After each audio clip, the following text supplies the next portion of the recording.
एक और आपकी बहुत बड़ी उपलब्धि है, पावर सेक्टर की बात हो रही है, और मैं अपने यहाँ बैठे सभी शुभचिंतकों को बता दूं कि भारत में इकलौती अंतर्राष्ट्रीय संस्था है जिसका हेडक्वार्टर है गुड़गांव में, अलायंस इंटरनेशनल पावर ऑर्गेनाइजेशन जो है। तो सोलर एनर्जी में 3600 मेगावाट महाराष्ट्र पैदा करता था, 17 साल में इतना तक महाराष्ट्र पहुंचा था। आपने कुछ सालों में उसे बढ़ा के लगभग 10,000 मेगावाट किया है।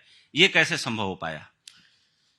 देखिए, जिस समय मैं मुख्यमंत्री था उस समय हमारे सामने हमेशा एक प्रश्न आता था, किसान दिन में बिजली मांगते हैं, उनको हम आधे दिन में देते, आधे दिन रात में देते।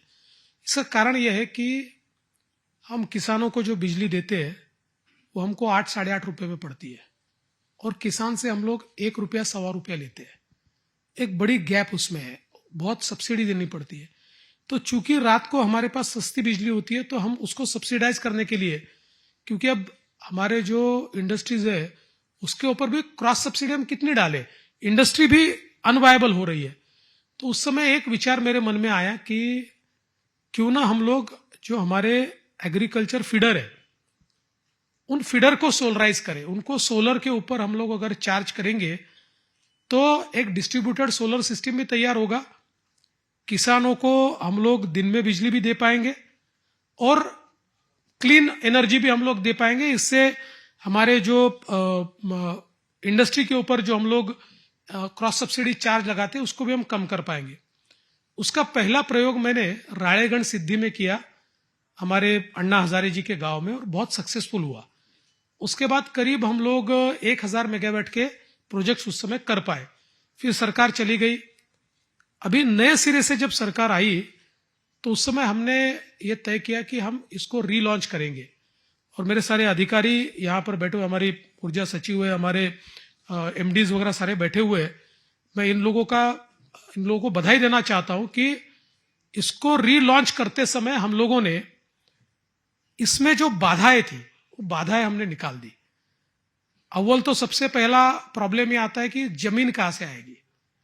हम लोगों ने जो गति शक्ति पोर्टल है उस गति शक्ति पोर्टल को हमारे रेवेन्यू विभाग के पोर्टल के साथ मर्ज करते हुए सारे फीडर जो है उन फीडर्स के आसपास सरकारी जमीन खोज के निकाली, और साथ में ये कहा जहां सरकारी जमीन नहीं मिलेगी वहां किसानों से जमीन किराए पर लेंगे, और किसानों को हम लोग 50,000 रुपया एकड़ ये किराया देंगे।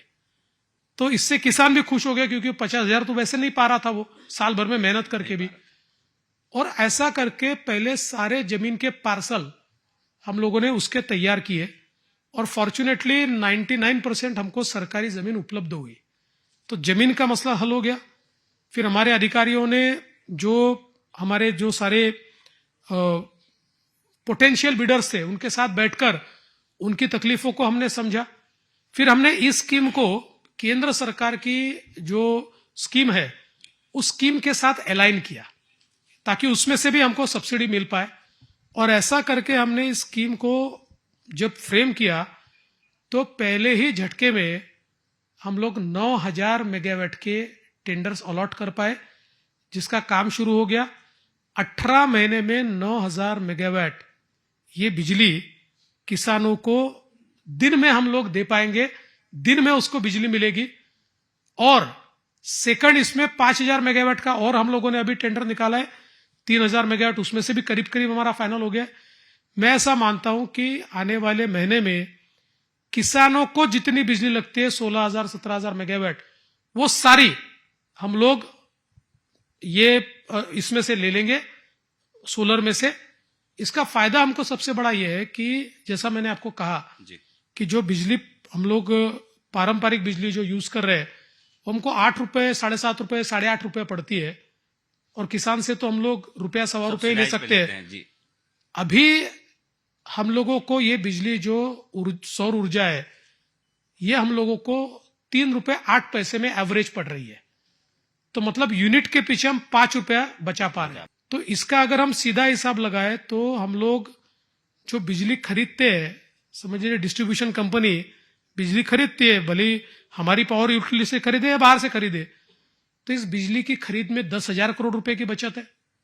जो डायरेक्ट सब्सिडी हम देते हैं उसमें 5,000 करोड़ की सब्सिडी है, और धीरे धीरे हम लोग ये जो हमारे इंडस्ट्री के ऊपर क्रॉस सब्सिडी का एक चार्ज हमने लगा के रखा हुआ है उसको भी नीचे ला पाएंगे तो एक विन विन सिचुएशन हमारे लिए तैयार हो गई कि हम लोग पैसा भी बचा रहे और किसानों को दिन में बिजली भी दे पा रहे और देश की पहली किसानों के लिए अलग ऊर्जा कंपनी ये हमने तैयार कर ली है।